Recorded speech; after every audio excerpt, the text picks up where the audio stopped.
14-year-old Tracy thought it was a turtle at first. Just something dark bobbing near the reedy edge of the pond where she'd been fishing with her father that quiet April afternoon in 1993. But as she leaned closer, curiosity turning to confusion, then horror, she saw it, a shoe. Attached to a foot. Attached to a body held beneath the surface by two heavy logs. Her scream shattered the piece of range road, 2 miles outside Leoport, Indiana. And with it, shattered any remaining hope that 16-year-old Rayna Ryson had simply run away. On her left hand, 2 rings caught the fading light. One read Matt Elsa. The other, Rayna Ryson. This is the story of how a small town's worst nightmare became a 20-year odyssey through false confessions, buried secrets, and a killer who hid in plain sight. This is the story of Rayna Ryson. Spring 1993. Leoport, Indiana existed in a time capsule 70 miles southeast of Chicago's relentless sprawl. Population: 20,000 souls who'd called this place home since the 1950s. Here, tree-lined streets wound past mom-and-pop stores where the scent of fresh coffee mingled with baking bread. Children rode bikes until the streetlights blinked on, their parents rarely giving it a second thought. Doors stayed unlocked. Neighbors were family. The last local homicide anyone remembered dated back to 1908, the notorious Belle Gunness case, more legend than memory. But 1993 wasn't 1908. While 25,000 murders cast their shadow across America that year, Leoport remained bathed in an illusion of safety. An illusion about to be shattered forever. Before we dive deeper into this devastating case, I need to ask you something. Where are you watching from right now? Whether you're listening from a small town like Leoport or a bustling city thousands of miles away, drop your location in the comments. These stories connect us across distances, and I'm always amazed by how far they reach. And if you haven't already, hit that subscribe button. Your support ensures these forgotten voices aren't silenced by time. In this cocoon of normalcy lived Rayna Lynn Ryson. Born May 6, 1976, to Ben and Karen Ryson, she wasn't just another teenager drifting through high school. At 16, Rayna attacked life with ferocious ambition. A sophomore at Leoport High School, she excelled academically while marching with the school band, her fingers dancing across the cornet, flute, and oboe. But music was just one facet of this remarkable young woman. Rayna juggled 3 part-time jobs, extraordinary for any teenager, each one a deliberate stepping stone toward her singular dream, becoming a veterinarian. Her favorite job? Pine Lake Animal Hospital, affectionately known as the clinic by locals. There she cleaned kennels, fed animals, walked dogs, and imagined the future she was building with every act of care.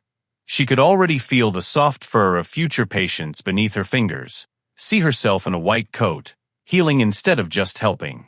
Rayna didn't just work, her mother Karen would later recall, her voice breaking. She lived with purpose. Every single day had meaning to her. At home, Rayna was the middle daughter between older sister Lori, nearly 10 years her senior and married to Ray McCarty, and younger sister Wendy. The Ryson household hummed with the ordinary chaos of family life. Dinner conversations, shared chores, plans for the future that seemed guaranteed in a town like Leoport. And then there was Matt Elsa. Matt and Rayna had been on again, off again since 6th grade, navigating the turbulent waters of young love with all its dramatic intensity. By March 1993, they were firmly on again, and Rayna's excitement about their relationship glowed from her like warmth from a fire. Matt, also a sophomore, was well liked by the Ryson family, steady, kind, a safe harbor in Rayna's ambitious storm. She wore his black leather Letterman jacket often, the name Elsa stitched boldly across the shoulders, a tangible symbol of their renewed connection. Friday, March 26, 1993 dawned like any other spring day. Rayna rushed through her classes, mind already on the evening ahead. She had a date with Matt, but first, her shift at the clinic from 4 to 6 p.m. She'd done this routine hundreds of times. She dressed quickly after school, comfortable blue jeans, black shoes, a sweatshirt. Over it all, Matt's jacket, its leather sleeves embracing her shoulders like a promise. She caught her reflection in the mirror, young, alive, invincible, grabbed her keys, and headed to her tan Ford Limited. The car rumbled to life. Taillights disappeared down the quiet street, carrying Rayna Ryson toward her dreams. And toward a nightmare no one in Leoport could have imagined. Matt Elser arrived at the Ryson home around 7 p.m., heart thrumming with anticipation. Instead of Rayna's smile, he found Ben Ryson's furrowed brow. "She's not here, Matt," Ben said, confusion threading through his voice. "We thought she'd be back from the clinic by now. Come on in. Wait a bit." Minutes stretched into an hour. The easy conversation in the living room grew thin, replaced by something heavier, unspoken. Matt, unable to shake the cold not forming in his stomach, called the clinic. The phone rang into empty silence. He drove to Pine Lake Animal Hospital, engine an insistent thrum against his rising anxiety. Rayna's car was gone. The building sat dark and locked, a chilling void where her presence should have been. Back at the Ryson home, the air had thickened with dread. Ben and Karen exchanged a look that needed no words. Rayna was meticulously reliable, a creature of habit who never altered plans without explanation. To miss a date she'd anticipated all week? To worry her family without a single call? It simply wasn't Rayna, Karen would later say, the memory still fresh decades later. Ben called Lori and Ray McCarty across town. They hadn't seen her. When Rayna's younger sister Wendy arrived home from the movies around 10 p.m., she stepped into an atmosphere so heavy it felt physical, grief and fear not yet named but already present. Ben and Wendy made the agonizing trip to the Leoport County Sheriff's Office.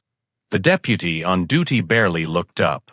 "Look," he said, leaning back with practiced indifference, 16-year-olds change their minds. She probably just went off with friends. Come back after 24 hours to file an official report." But for the Rysons, for Matt, every passing second was a lifetime of terror. Saturday morning, March 27th. The sun rose over Leoport, but its light brought no comfort. Rayna's car remained missing. Her bed lay untouched, sheets still made, a cold, empty expanse that screamed absence. Ben and Wendy began desperate rounds of phone calls, reaching everyone they knew. The community, still operating on its bedrock of trust, responded with an outpouring of concern. Within hours, a large search party coalesced, friends, family, bandmates, their youthful energy now focused by grim determination. They carpooled across Leoport, distributing flyers emblazoned with Rayna's smiling face to every business, every street corner. Each handout a silent plea. "Have you seen her? Please help us find her." The mobilization finally forced police attention. They issued a public appeal asking for any information, any sighting of Rayna on the day she disappeared. The response was immediate and chilling. 2 independent callers reported the same scene, a car in the clinic's parking lot around 6 p.m. 2 men in the front seats. A girl matching Rayna's description standing outside, appearing to argue with one of them. What witnesses described as a lover's quarrel. Police, following logical procedure, focused first on Matt. He'd admitted to checking on Rayna at the clinic. They brought him in for questioning. Matt, voice strained with worry, reiterated his story. He'd driven to the clinic, but found it dark and locked. No Rayna. No car. Nothing. Police found no reason to doubt his genuine distress. But if not Matt, then who? The next day brought a new, chilling development. A tipster reported seeing a tan Ford Limited, Rayna's car, parked on County Road 209, 9 miles northeast of the animal hospital, on a desolate stretch of road. Deputy Timothy Shaw was dispatched. What he found confirmed the town's worst fears. Rayna's car sat unlocked, driver's side door ajar as if someone had left in a hurry. Keys still in the ignition. Her purse on the passenger seat, contents spilled across the floor. The glove box hung open. Outside the driver's side, a broken hair clip glinted in the dirt. The hood was popped, suggesting mechanical trouble. But when officers inspected the engine, it started instantly. A mechanic later confirmed the car was in perfect working order. "This isn't a breakdown," Deputy Shaw muttered, surveying the scene. "This is staged." Yet the scene offered no easy answers. No signs of struggle. No broken glass. No blood. No DNA evidence. Searches of the surrounding dense foliage yielded nothing. Ben and Karen were baffled by the location.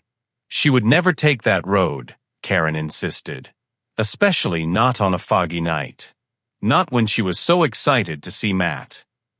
Evidence technician Larry Mitchell conducted a thorough examination. No DNA. No blood. No physical evidence of violence.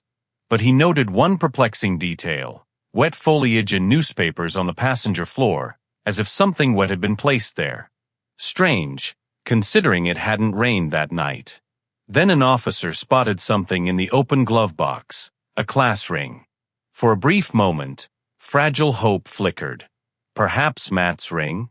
But Matt quickly dispelled that theory. His ring bore his name engraved inside. This one didn't. Matt hesitated before offering another possibility. It might belong to Jason Tibbs. Rayna dated him briefly in middle school. Jason Tibbs. The name carried echoes of the past, the kind that cling to small towns long after people have moved on. He'd been a brief chapter in Rayna's early adolescence, a childhood crush she'd outgrown. But Jason had never truly let go. Even after Rayna and Matt rekindled their relationship, Jason persisted, writing love letters, begging her to leave Matt, showing up uninvited. Matt, though he disliked Jason, had felt secure. Rayna had always gently but firmly rebuffed Jason's advances, seeing him only as a relic of childhood, someone to tolerate but nothing more. She'd even allowed him to visit her at the clinic occasionally, companionship during slow afternoon shifts. Jason was a high school dropout with a minor criminal record, petty theft, disorderly conduct. His obsession with Rayna was known to friends, whispered about but never taken seriously. Just lovesick teenage drama in a town that rarely saw real trouble. Now, the discovery of his ring in Rayna's glove box introduced a fresh, unsettling dimension. Detectives quickly tracked Jason down. He was cooperative, perhaps too eager to help. The ring's presence, he explained casually, was simple. He'd been helping Rayna with her car radio, and the ring kept getting in the way. He'd placed it in the glove box for safekeeping. He even boasted of being among the first volunteers in the search party, driving county roads with one of Rayna's bandmates the day after she vanished. But his eagerness didn't erase the cold questions forming in detectives' minds. "Where were you the night of March 26th? They asked. Jason provided an elaborate, almost theatrical alibi. He'd been tutoring two younger girls, Jamie and Misty, in math and science at a mobile home park on Fail Road from 6 p.m. until 9 or 9:30. Afterward, his friend Chad picked him up for fox hunting, a car-based chase game popular with local teens, which lasted until midnight. Then another friend, Scott, drove him to watch TV and play darts until 3 a.m. before he finally returned home to his waiting parents.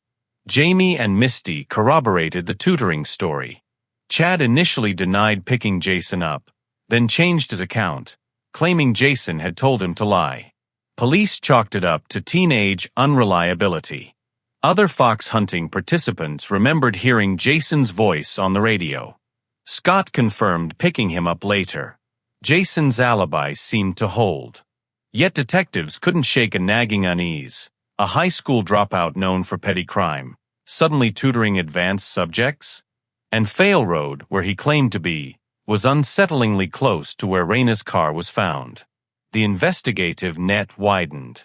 Cheryl, Rayna's co-worker at the clinic, told police she'd left early that Friday, feeling unwell, leaving Rayna alone. That word, alone, echoed hollowly through the investigation.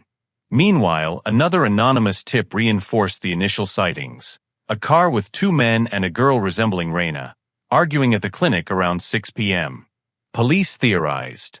Who were these men? Had they followed her? Was it someone she knew, Someone she trusted enough to approach willingly? They considered Matt and Jason but dismissed the idea of them being together. They were rivals, not friends. To narrow the suspects, police administered polygraph tests to Matt, Jason, and a third unnamed individual. Matt and Jason passed. The third person failed spectacularly, showing clear signs of deception. Detectives remained tight-lipped about this mysterious individual's identity. But a new question took root in their troubled minds. Who was this person, and what were they hiding? 6 days became a week, then 2. Each passing hour dimmed the hope that had clung so fiercely to Leaport's collective heart. The sun, once comforting, now seemed to mock the Ryson family. Ben and Karen sat by the silent phone, faces etched with sleepless worry. Police, with no breakthroughs, made another public appeal. The Ryson family, supported by anonymous donors, raised a $6,000 reward. The Indiana State Police deployed a helicopter, its rotors chopping mournfully through the sky. Even America's Most Wanted aired a segment on Rayna's disappearance. Then came a call directing police to Fail Road, 6 miles south of where Rayna's car had been found. Officers raced to the location. There, hanging from a low branch about 20 feet from the road, was a black leather jacket. Elsa emblazoned across the shoulders. Matt's Letterman jacket. The one Rayna had been wearing. Now discarded like a forgotten secret. State troopers confirmed it hadn't been there the day before. Someone had intentionally placed it, or thrown it from a passing car. This wasn't just a clue. It was a message. The reward swelled. A local bakery added $5,000. Charlie Finley, former owner of the Oakland Athletics, contributed $25,000. Total, $36,000. A town's desperate plea for truth. But a month passed. The porch light at the Ryson home continued its lonely vigil, unwavering flame against encroaching darkness. "She'll come home," Karen whispered each night, voice thin with exhaustion. "She has to." April 27th. 1993. 32 days after Rayna vanished.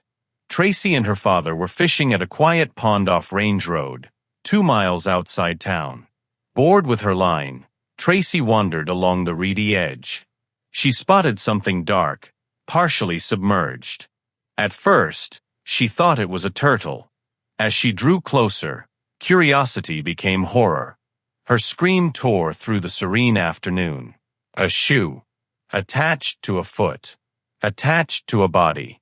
2 logs, heavy and deliberate, pressed on its back, struggling to hold it beneath the surface. "Daddy," she gasped, voice barely a whisper. "There's a person in the water." The dive team arrived, faces grim. They carefully retrieved the body, placing it on a stretcher. A woman, fully clothed in blue jeans and a sweatshirt, Rayna's description. On her left hand, 2 rings glittered dully. One engraved Matt Elsa. The other, Rayna Ryson.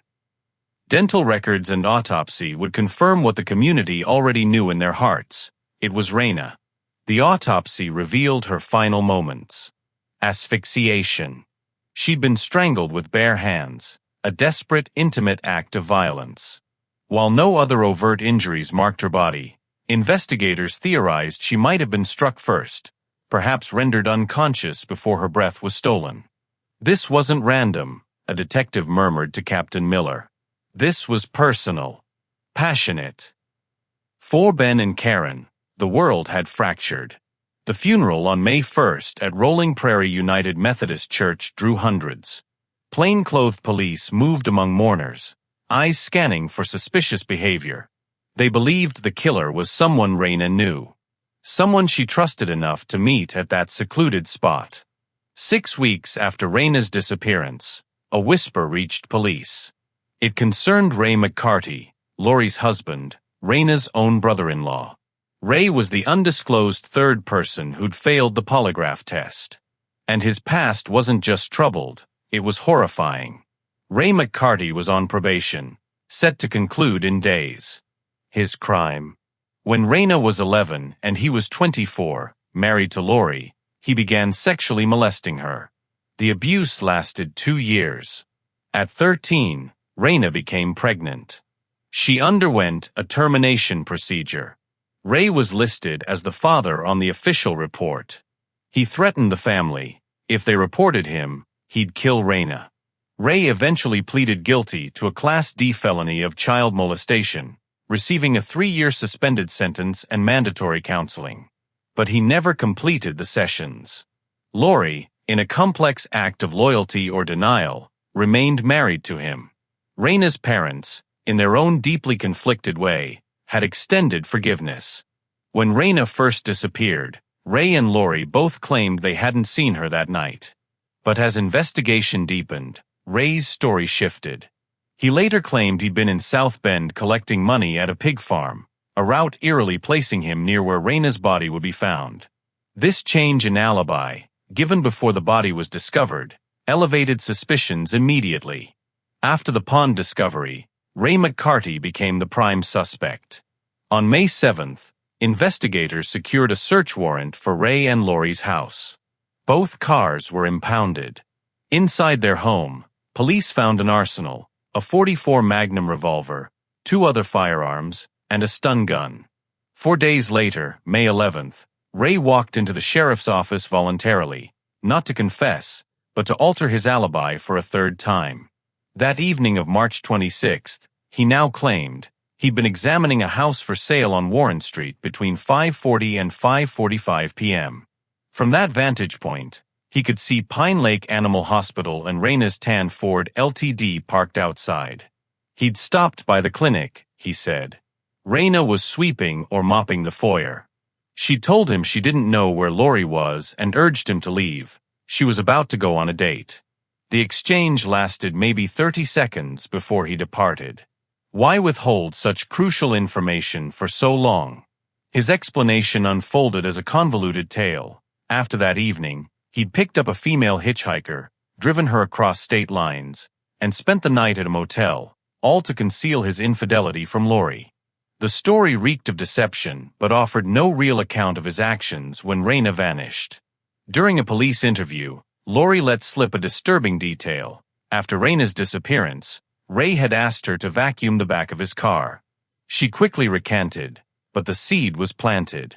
When lab reports came back on the impounded cars, however, they offered no definitive answers. No DNA evidence. No blood linking Ray to Rayna's case. Some animal blood, likely from hunting, was found in his car, but nothing conclusive.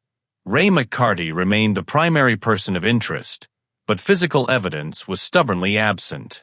The investigation began to go cold. Over a year passed. The case file gathered dust. Rayna's ghost receded into agonizing silence.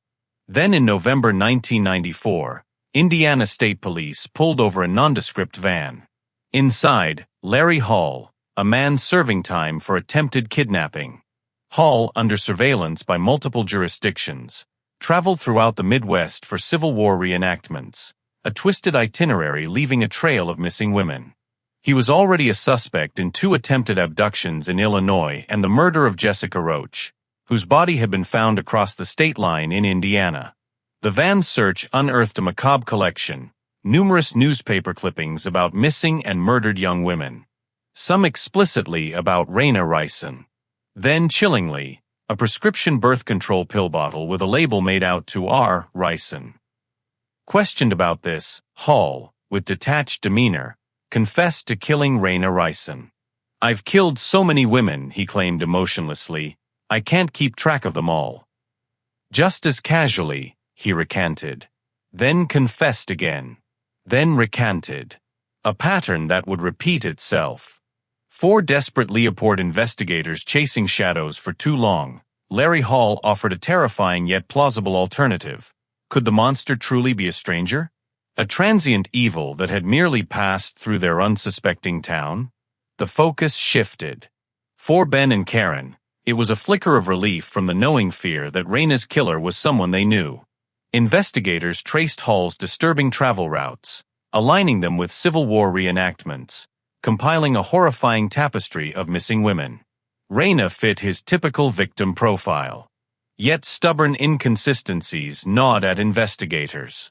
Despite Hall's boasts, they couldn't place him in Leopold on March 26, 1993. And Rayna's case stood apart. No sexual abuse or mutilation, hallmarks of Hall's other crimes.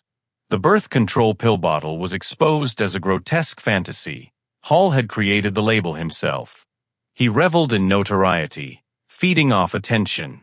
Ultimately, Larry Hall confessed to murdering Jessica Roach and 3 other women, receiving life without parole in June 1995. He was believed to have killed 30 to 40 women. But Rayna Ryson wasn't among those he could be definitively linked to.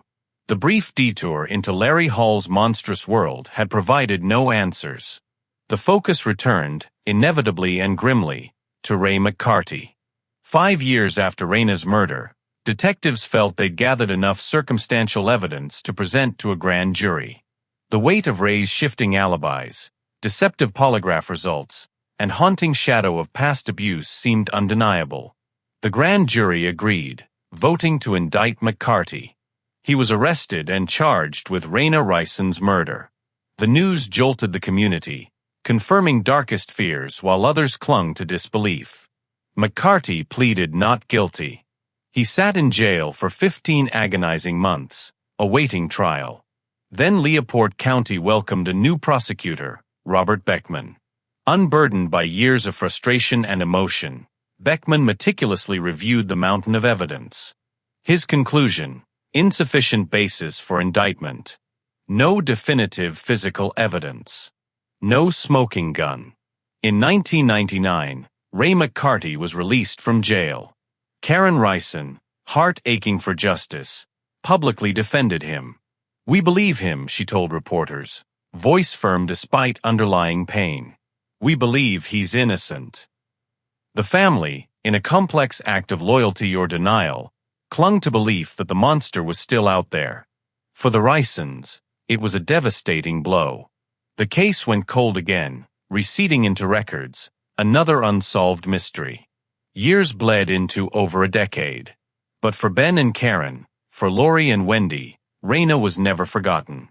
Her dreams, vibrant laughter, desire to heal animals, these memories fueled a quiet, unyielding fire. A promise to keep her story alive. The porch light at the Ryson home burned each night. A defiant beacon. A stubborn vow.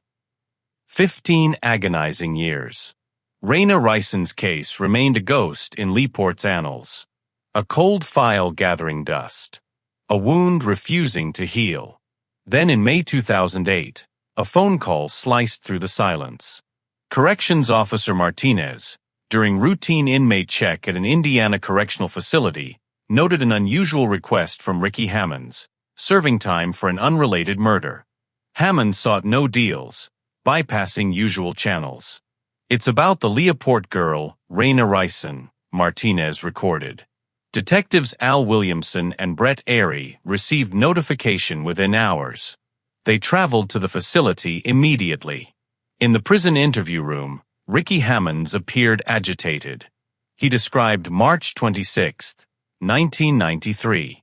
A terrified 14-year-old, Ricky had snuck into his parents' barn to smoke marijuana, hiding in the rafters. From his perch, he watched a silver Buick, belonging to his sister Jennifer's boyfriend, Eric Freeman, back into the barn. 2 figures emerged, Eric and Jason Tibbs. Ricky overheard them arguing. Eric's voice tense. "What the hell happened?" They opened the trunk. Inside, partially covered by a dark jacket, lay a girl. Motionless. Pale. Ricky didn't recognize her. Then Jason spoke. "I know what to do with her." They closed the trunk, got back in the car, and drove away. Williamson stopped him. "Ricky, did you see who was driving?" Eric was, Hammonds affirmed. Ricky, paralyzed by fear, had kept his horrific secret for 15 years. With Ricky's testimony, Williamson and Airy initiated a multi-state search for Eric Freeman. Federal Marshal Sarah Vance flagged Eric's recent traffic infraction in South Carolina. The detectives traveled south immediately. They located Eric's suburban home. When they knocked, Eric opened the door. His face visibly paled at Rayna's name. His hand instinctively gripped the door frame. "I have nothing to say," he said curtly, slamming the door. Williamson and Airy exchanged a grim look. Eric's reaction confirmed involvement. But Ricky's testimony, word of a convicted killer, was insufficient for arrest without corroboration. Eric's direct involvement suggested a path to full confession, but granting immunity to an accessory to murder was a significant legal hurdle. Chief Prosecutor Elaine Norris flagged the risk. "We cannot offer a deal based solely on a killer's testimony." A 5-year stalemate began. Williamson and Airy presented their case dozens of times, detailing potential charges, citing legal precedents, emphasizing necessity to break a 20-year stalemate. They also deep-dived into Jason Tibbs' past. Retired Detective Ken Riley remembered a minor assault charge against Jason involving strangulation, dismissed due to witness intimidation years prior. This established a pattern of violence, strengthening arguments that Eric's fear was legitimate. The turning point came in 2013 when a new state law passed specifically addressing cold case immunity for accomplices providing critical, otherwise unobtainable testimony. This gave Prosecutor Norris the legal leverage needed to approve the immunity deal. In July 2013, 20 years after Rayna's murder, Eric's attorney called. A meeting was arranged in a neutral legal office. Eric confirmed the immunity agreement clause by clause. Then, with a flood of guilt and fear, voice a strained whisper punctuated by shuddering breaths, he unburdened himself of 2 decades of torment. On March 26 afternoon, Jason, consumed by obsession, called Eric, demanding a ride to the clinic to talk to Rayna. Eric, unaware of sinister intentions, agreed. They drove to the clinic. Jason emerged with Rayna, voices already raised in argument. Jason pleaded, cajoled, begged Rayna to be with him, to leave Matt. Rayna's refusals were firm, resolute. Jason pressed. They should drive somewhere quieter, just a short distance to finish their conversation away from her workplace. After much convincing, Rayna reluctantly agreed to get into Eric's car. Eventually, at Jason's insistence, Eric stopped on Fail Road. Jason and Rayna exited, argument escalating behind the vehicle. Rayna, finally unequivocal, told Jason she wanted nothing to do with him. It was then, as Eric stepped out intending to intervene, that Jason's facade shattered.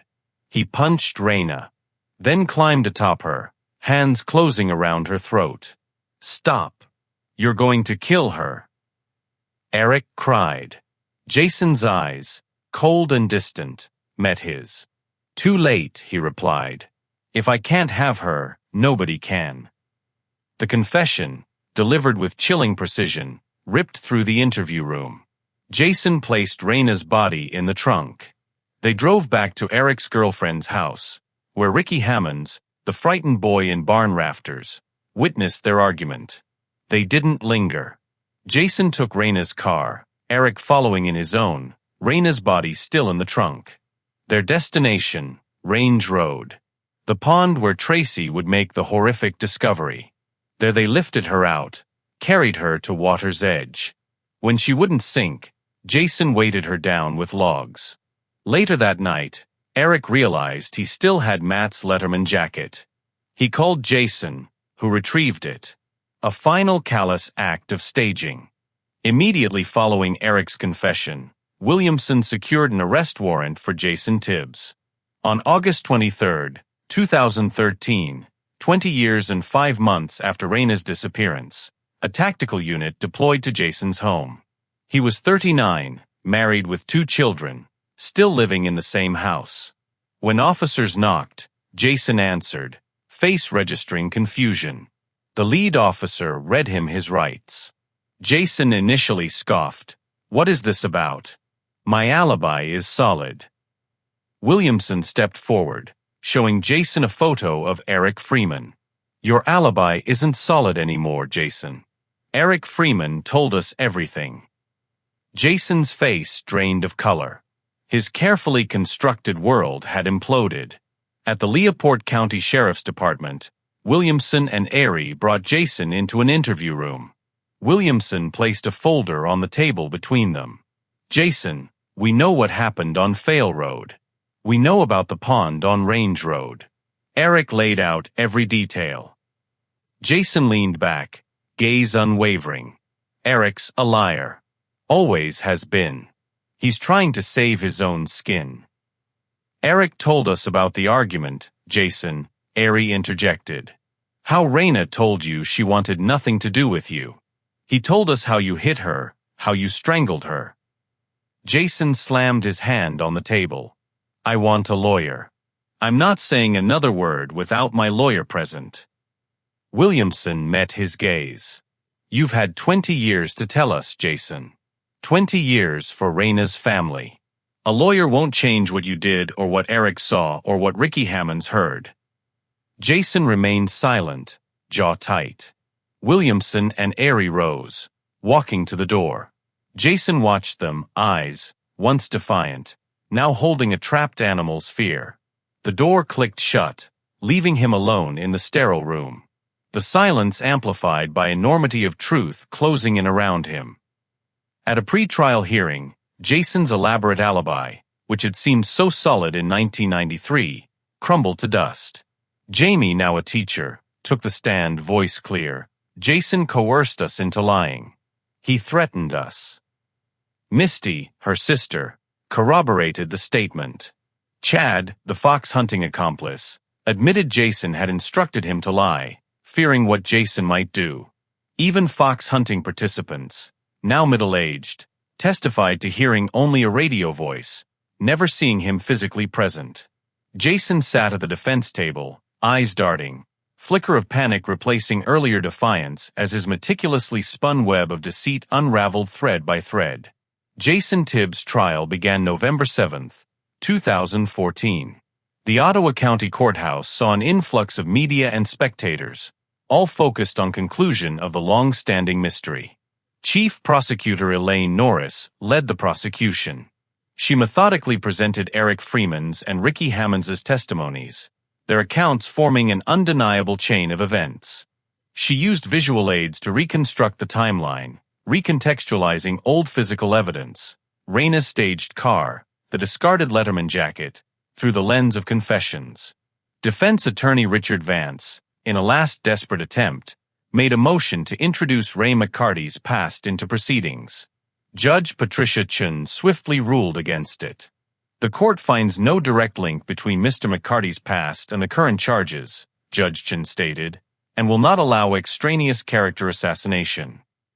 Jason Tibbs, maintaining a stoic facade, occasionally whispered to his attorney but offered no direct outbursts. After 5 hours of deliberation, the jury returned with its verdict. The courtroom fell silent. The foreman stood. "Guilty." A collective gasp. Then quiet sobs erupted from the Ryson family. Ben and Karen clutched each other, tears of relief and sorrow finally flowing after 21 agonizing years. On December 19th, Jason Tibbs was sentenced to 40 years in prison with a minimum 20-year sentence. He became eligible for parole in 2034. During victim impact statements, Karen Ryson, voice steady but laced with decades of pain, addressed the court. Rayna was so full of life, she stated, tears streaming down her weathered face. She wanted to heal animals, to make the world better. Jason Tibbs stole that. He stole her future, and he stole our peace. For 20 years, we lived in limbo, not knowing, always wondering. The porch light stayed on every single night, Ben. Every night for 20 years. She turned, looking directly at Jason. "You took our daughter, but you didn't break us. Rayna's memory is stronger than your evil. She lives on in every student who receives her scholarship, in every act of kindness her story inspires." Ben Ryson, who'd remained mostly silent throughout the trial, spoke next, his voice cracking with emotion. "I failed her once. I couldn't protect her that night. But I never stopped fighting for her. Never stopped believing we'd find the truth. Rayna, if you can hear me, we got him. We finally got him. Wendy and Lori both spoke, sharing memories of their sister. The ambitious girl who juggled 3 jobs and dreamed of veterinary school. The teenager who wore her boyfriend's jacket with pride. The daughter who called home every day without fail. Jason's attorney launched multiple appeals, arguing undisclosed deals, coerced confessions, mishandled evidence. He even attempted to reintroduce trace fibers from McCarty's car found in Rayna's hair. As of July 30, 2019, every appeal was denied by appellate courts. Each ruling affirming the immunity agreement with Eric Freeman was properly handled and evidence against Tibbs was overwhelming. The man who had consumed Rayna with twisted obsession would now spend his life consumed by shadows of a prison cell. Ray McCarty, the once feared red herring, was found dead in his jail cell in February 2018 at 52 during routine rounds. He'd been incarcerated for an unrelated parole violation. His death led to a wrongful death lawsuit, alleging he'd been denied necessary medications, adding another layer of complex tragedy to an already devastating story. Justice, though agonizingly delayed, had finally arrived for Rayna Ryson. The Ryson family, now able to grieve with clearer truth, established the Rayna Ryson Memorial Scholarship Fund, awarding it annually to a band student, a living tribute to the music she might have made, the life she might have lived. Each year at Leaport High School, during graduation, Rayna's name is called. A band student walks across the stage, accepting not just a scholarship but a legacy. A reminder that dreams interrupted are not dreams forgotten. Leaport, the quiet town once impervious to brutal realities of the outside world, was irrevocably changed. Local historian Dr. Evelyn Reed, reflecting on the community's transformation, noted, "The doors here aren't left unlocked anymore. Parents watch their children more carefully." Rayna Ryson's story taught us that evil can reside anywhere, in anyone, even someone we think we know. That constant vigilance is now part of our identity, woven into the fabric of who we are as a community. The Pine Lake Animal Hospital, where Rayna spent her final working hours, placed a small plaque near the entrance, in memory of Rayna Lynn Ryson, 1976 to 1993, who dreamed of healing. Staff members still speak of her dedication, her gentle way with animals, her infectious enthusiasm. Ben Ryson passed away in 2016, 3 years after finally seeing justice for his daughter. At his funeral, friends recalled how he'd never given up, not for a single day in those 20 years. How he'd called detectives monthly, attended every court hearing, kept Rayna's memory alive through sheer force of will. Karen continues to live in the family home, the same house Rayna left that Friday afternoon in March 1993. The porch light still burns each night, no longer waiting for Rayna to come home, but ensuring she's never forgotten. A beacon of remembrance. Lori and Wendy both became advocates for victims' families navigating cold cases, speaking at conferences and supporting legislation to improve cold case investigation protocols.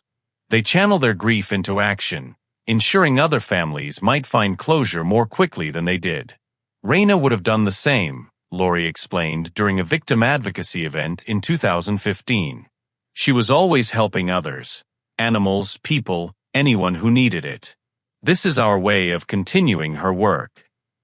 Now, I need you to do something important. If this story moved you, if Rayna's memory deserves to be honored, then hit that subscribe button right now.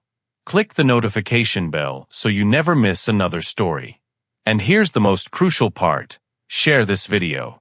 Share it with your friends, your family, on your social media. These stories need to be told. These victims need to be remembered.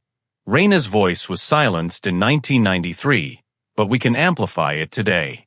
Every share, every comment, every view ensures that cases like this don't fade into obscurity. Together, we create awareness. Together, we remember. Rayna Ryson's story, a tragedy born of obsession and betrayal, became a somber lesson. A permanent whisper of evil that can lurk beneath the surface of seemingly perfect lives. Her memory, sustained by a loving family and a community forever altered, stands as testament to perseverance. To the quiet courage of those who refuse to let darkness win. In the archives of a small Indiana town, the file on the young woman who wanted to be a veterinarian can finally, truly be closed. But her story? Her story lives on. In every scholarship awarded in her name. In every act of advocacy by her sisters. In every parent who holds their child a little closer. In every community that learns you can never be too vigilant, too protective, too aware. Rayna Ryson. 16 years old. Beloved daughter, sister, friend. Aspiring veterinarian. Musician. Dreamer. Gone, but never forgotten. Thank you for listening to Rayna's story. Thank you for remembering her. If you or someone you know is dealing with abuse or feels unsafe, please reach out to the National Domestic Violence Hotline at 1-800-799-7233. Stay safe. Hold your loved ones close. And never stop fighting for justice. Until next time.